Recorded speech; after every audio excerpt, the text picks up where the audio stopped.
In studio here right now is Howard Potter, and good morning. Good morning, guys. Thank you. First of all, before we do anything, I want to talk about the hospital. Before we get to that, you have an event, a Bowl-A-Thon that you're going to be doing, yes. Right? Talk about the 10th Annual Kids Future Bowl-A-Thon this Friday at Panorama Lane. And this is near and dear to your heart, yes, right? Yes. Because your story, give this for those that haven't heard your story. You know, growing up in the House of Good Shepherd from the age of 11 to 18, you know, most people would think that'd be a bad experience for you, but I was able to utilize that to my advantage and gain structure and organization to my life and figure out what I want to do. Yeah. So it really gave me a place to grow as an individual. And so, you know, as my wife and I developed a company together, and, you know, we bowled a lot when we were younger. When we first got the business going, we developed the idea of, you know, founding this event. And over the past 9 years, with our sponsors, bowlers, and raffle prize donators, we've been able to generate over $50,000 in the past 9 years for the kids. So that's great. Like right now, we just approved $1,000 spending to help toward funding their prom. So I mean, most people that's guaranteed. Most people that's just generally guaranteed. That's you know, so that's that's really cool. So it's this Friday, 6 till 9 o'clock at Panorama. Yes. Okay, really, really cool. And you've helped, it says, to the House of Good Shepherd by raising funds to purchase books, school books. Holiday gifts, duffel bags, bowling passes, art supplies, instruments, musical instruments. Yes, even 4 Elements. We worked out a program with them last year after the Bowl-A-Thon to, I think we funded having 6 to 8 kids take classes there. Our classes for 4 Elements over in downtown Utica across from the City Hall. Yeah. Really cool. And I wanted your business is down there in that region over by the auditorium. Yes.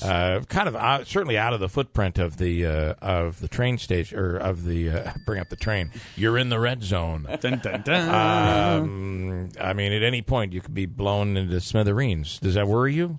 Well, it is crazy too, because when you do think about it, I do see the trains coming. You know, plowing when I'm 5 o'clock in the morning, and you know, you do see trains with probably a good 20 to 30 cars carrying fuel.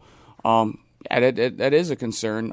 For me, it wasn't never necessarily a first concern for me, because I didn't ever think about that until you move over there. Right. It's like when you buy your first car, you're like, oh, I need oil. You know what I mean? Like, so it was one of those things that was kind of an afterthought. But for my business, you could have a danger anywhere, obviously. My business doesn't really affect people in a medical level. So Are you against the hospital going downtown? I'm not against a hospital being built at all, per se. I look at the advantages and disadvantages of where it's being placed, and I look at it from all angles. Like, I've talked to the city about it. I've talked to politicians. I've talked to, no downtown hospital. I mean, I look at it from all sides, because, you really have to go with this with an open mind. Sure. Are there advantages, to having it at different locations or this location? Yeah, there is, but there are concerns that I can see from both sides that are warranted, and it's like, all right, well, if we could build somewhere else, how much, as a business mindset, how much more cost effective can it be? Right. Although they basically said the searching process is over. It's either going to be here or it's not. I've heard it's definitely. And are you? Do you agree that to have the hospital is a plus? Having a new hospital is definitely the first step. There are things we have to improve on. I mean, my father-in-law just had a surgery, literally had a pacemaker put in, and there was different things that were going on that can improve. And you look at a nurse's job, you look at a doctor's job. It's not easy. It's stressful. Sure. Most of them don't even get breaks half the time. So that's the first step. The next step is how can we improve the processes that we already have. No different than we do with our company. Do you think one of the things they talk about, though, is by putting the new hospital in, they say that being under one roof, it will allow for proper flow. So, for instance, the one thing that stuck with me is currently, if they have to take you upstairs to operate, not everybody can fit on the same elevator. Yeah, they're going to have a separate elevator, I heard. And that elevator will handle... And it'll be faster, too. It'll be faster and large enough to handle everybody, so the process of saving someone's life can continue on its way up. I mean, all that stuff sounds good, and the investment downtown seems to be big. What's happening at the auditorium with the Comets and that restaurant's going to be opening up? It's all pretty cool. Yeah, I mean, I think it was either yesterday or today. I think Made in Utica goes before the the council and the board, I think, to present a plan. There's a parcel down the street from Utica Coffee that's vacant. I think it's roughly almost an acre. Yeah. And it was funny because I asked them about their plan, a couple weeks ago, and I was already in New Orleans for business.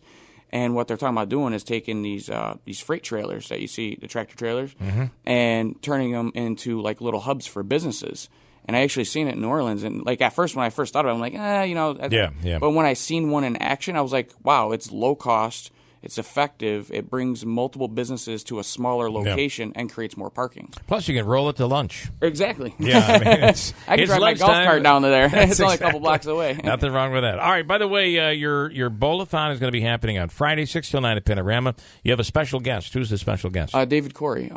He was a top 16 finalist for X Factor, and he ended up performing for Coca-Cola for the World Cup. Wow. I think it was a couple years ago for soccer there. So was that Nice. X Factor was what? What was that? It was show? Fox. Yeah, a Fox. talent type show. It was like a singing. Yeah, and he's he's a singer, rapper. singer, he's yeah. tatted head Yeah, to toe, I mean, right? yeah, I think I yeah. know who he is. Yeah. Simon okay. Cowell, I think, was behind that. I do remember that. Yeah. All right.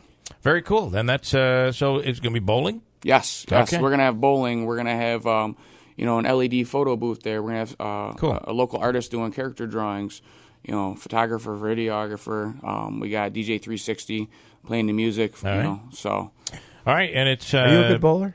I used to be. I used to average about 205. that is pretty good. I haven't bowled in 4 years, but I'm up for the challenge. If anybody else is. yeah. A&P Master Images. I can't wait till the nuts go up. It is The nuts. this Friday from 6 till 9 o'clock at Panorama. All right, Thank man. you, guys. Thanks.